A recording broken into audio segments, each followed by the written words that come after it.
Headlines brought to you by Chitale बंधू।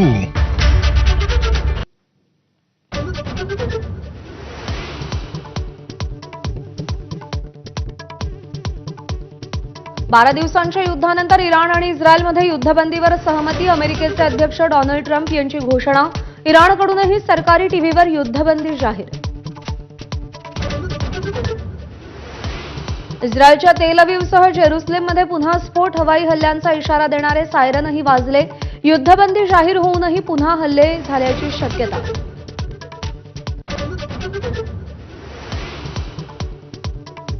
बारामतीमधील माळेगाव सहकारी साखर कारखान्याच्या निवडणुकीची मतमोजणी सुरू। ब वर्ग गटातून अजित पवार विजयी। दादांचं नीलकंठेश्वर पॅनल निवडून येतं का याकडे लक्ष।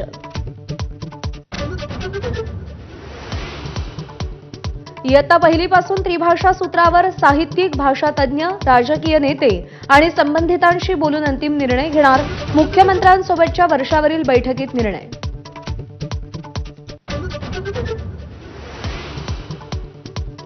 पुणे रेल्वे स्टेशनला थोरल्या बाजीरावांचं नाव द्या। भाजप खासदार मेधा कुलकर्णींची मागणी। तर महात्मा ज्योतिराव फुलेंचं नाव देण्याची संभाजी ब्रिगेडची मागणी। तेजस्वी घोसाळकरांची ठाकरेंच्या शिवसेनेत दहिसर विधानसभा प्रमुखपदी नियुक्ती। भाजप प्रवेशाची चर्चा असतानाच घोसाळकरांवर ठाकरेंकडून जबाबदारी।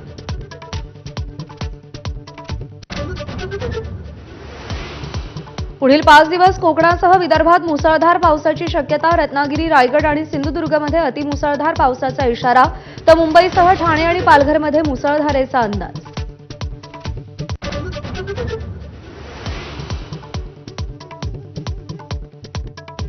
नाशिक शहर आणि पाणलोट क्षेत्रामध्ये पाऊस। रामकुंड परिसरातील लहान मोठी मंदिरं पाण्याखाली। तर दुतोंड्या मारुतीच्या कमरेपर्यंत पाणी। गंगापूर आणि नांदूर मध्यमेश्वर मधून गोदावरीत विसर्ग।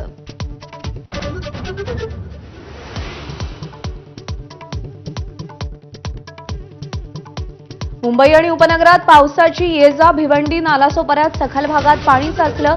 मध्य रेल्वेची वाहतूक 10 ते 15 मिनिटे उशिरानं।